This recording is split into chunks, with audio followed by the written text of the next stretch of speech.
Hello everyone, my name is Kush and I am a third year BTech student at Bennett University. Today I am going to take a seminar on robotic process automation. Today we will study about different topics of robotic process automation, like its introduction, examples, its methodology, its practices for implementation, uses, application and many different stuff. So let's start. So what is robotic process automation? Robotic process automation is a type of automation in which a machine can automate the task which is done by human and can do it in a very less frame of time. Like RPA allows organizations to automate the task just like human being was doing them across application system. It automates the task which the human was doing and does the task in a very less time. RPA is also used to automate the workflow infrastructure processes which are very labor intensive, that is, which require very huge amount of time when are done by the people. These software bots can interact with an in-house application, website or user portal and many other stuff. So now let's see an example of robotic process automation. This is an example of a supplier giving the invoice to the consumer. When this process is conducted by a human, it is a very labor intensive task and requires a huge amount of time. If it is like, for example, for like 10 invoices, it can be done easily by the humans. But when it comes like if a human has to do this for 1,000 times or even 10,000 times, it is a very huge task. So here RPA comes into play. Like here supplier sends invoice by email, then email received and printed. Then in the next step the barcode is scanned and then the work item is created.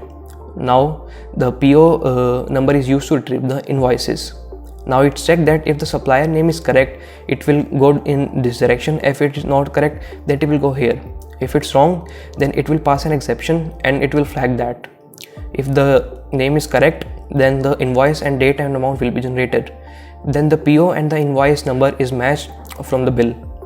Now if the amount is matched, it will go in this direction. If the amount is different, it will go in this direction. Now if the amount is different, it will go back to the supplier and will ask him to resend the invoice and will again match the PO, invoice and the amount. And if it is correct, it will go in this direction, and if he sends a wrong one, then it will repeat the process. Now if the amount matches from the invoice, then it will calculate the tax and will complete the invoice processing. And now this work item is closed. So if this work is to be done by a human, it will require a huge amount of time, but a machine can do it in seconds. So in this type of scenarios, RPA is very beneficial. Now let's see some difference between the normal test automation and robotic process automation. Here I have created a table and divided into 3 columns: parameter, test automation and RPA. Parameter has some common tasks or goals which is to be completed via test automation and RPA. And we will see which of them performs best or what are the differences between the test automation and RPA. So the first one, like goal, like we have to complete a task. If we do it by test automation, it reduces the text execution time through automation, but in RPA it reduces the head count through automation. If we have to complete a task in test automation, we can automate the repetitive test cases, but in RPA we can automate the business processes also. When we have to for coding, to build a test automation, the coding knowledge is required, but for RPA coding knowledge is not required. It's just some drag drop process and can easily be done by any person. It can be learned like in a very short period of time. Now the tech approach for test automation and RPA is also different. In test automation, it supports only a limited software environment. For example, Selenium, an environment, it supports only web applications, while in RPA, it supports a wide array of software, like it can be run on any software whosoever company like Adobe or Microsoft. It can perform any number of tasks. Example. Now let's talk about the parameter example. In test automation, the test cases are automated, and in RPA the data entry, forms, loan processing all are automated. In application, test automation can be run on QA, production, performance and UAT environments, but here RPA is usually run on the production environment. Now it comes to the implementation. The test automation can automate only a product, but RPA, it can automate a product as well as its service. Now let's come toward the users. Test automation is only limited to technical users, but RPA is not limited to just technical users. It can be used across the board by all the stakeholders, and anyone can learn it and use the RPA automation in their software or product. Now let's see the implementation methodology of RPA. There are several different tasks which are to be done before making a final software product like RPA product which will do some tasks. First of all, planning and analysis is done for the product which is to be built, like what are the processes involved, what should the machine do, and if anything wrong happens, what should the process that the machine follows. Then after the planning and analysis, the development part is done. The product is developed, and after the development of the product, it is tested for the different test cases and by different people. If the testing is passed, then it is launched, and further support and maintenance is provided by the company whosoever has built the RPA product. There are different companies which build RPA products or softwares like Automation Anywhere, Pega, etc. Now let's see some benefits of RPA. There are n number of benefits of RPA, but let's look at some of these benefits. RPA enables better customer service. Like RPA enables customer to get answer to their questions very easily as compared to a human controlled environment. The costs are significantly reduced as RPA takes care of repetitive tasks and save precious time and resources. And also it enables employees of the company to be more productive. Like employee are not involved in doing the rigorous task again and again. They are handled by the RPA environment and can be completed in a very short period of time. RPA also allows processes to be completed much more rapidly. Like we gone through an example in the previous slides where a stakeholder sends the invoice to the customer, and which is a very hectic process. And if it is to be done by a person, it takes very huge amount of time. So RPA can do it in a very less time. And also the robotic process software can be rapidly build a model and deploy the automation process. The RPA model for a specific software or the work can easily be built and rapidly. So now let's talk about the best practices which are required for the implementation of RPA. Like one should consider the business impact before opting for RPA processes.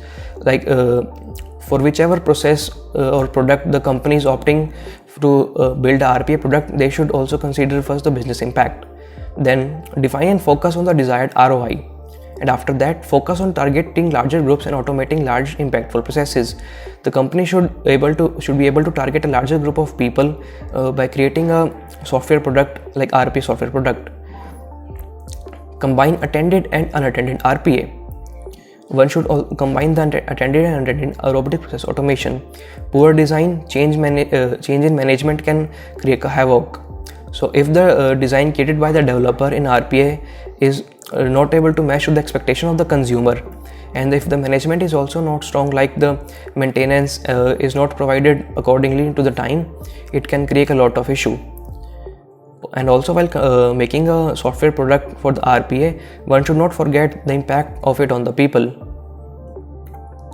Now let's see the general uses of RPA, where the RPA is used in different industries. Like RPA can be used to automate the report generation process. And RPA, the robotic process automation, also reduces the gap between systems. Like it can do the work in very less time. It assures the quality, assurance of quality. It assures the quality. Like if a person is doing some work for n number of times, there is a chance that he or she can do some wrong, follow some wrong steps and can face some issue. But a machine will do the work consistently and will never fail to deliver the quality. Then the cross-check information.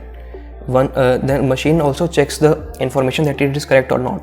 Then migration of data, and then forecast of revenue, and also in virtual system integration. These are some general uses of RPA, and which the robotic process automation is used in different industries. Now let's look towards some application of RPA. RPA is used in healthcare industry, HR, telecom, insurance, retail industries, and also in travel and logistics. In healthcare, it can be used for the registration of patients, maintaining records of patients. In HR, like in human resource department of different companies, it can be used to automate the joining formalities of new employees and the process of payroll. In telecom industries, it can be used in service order management tasks and quality reporting. In insurance industries or insurance companies, it can be used in processing and clearance of claims and providing premium information. In retail industries, it can be used for maintaining bills of materials and calculation of sales. In travel and logistic industries, it can be used for booking of tickets and maintaining the passenger details. So now let's look at where the RPA product market is heading in the future. According to a global market insights inclusive report suggests that the RPA market is expected to reach a $5 billion company by 2024. The increased adoption of RPA technologies by organizations to enhance their capabilities and performance and boost cost savings will reportedly drive the growth of the RPA market most during the time. So it is expected that in the coming years the RPA market will grow exponentially. So I think that you all must have got some insights about the RPA. Thank you.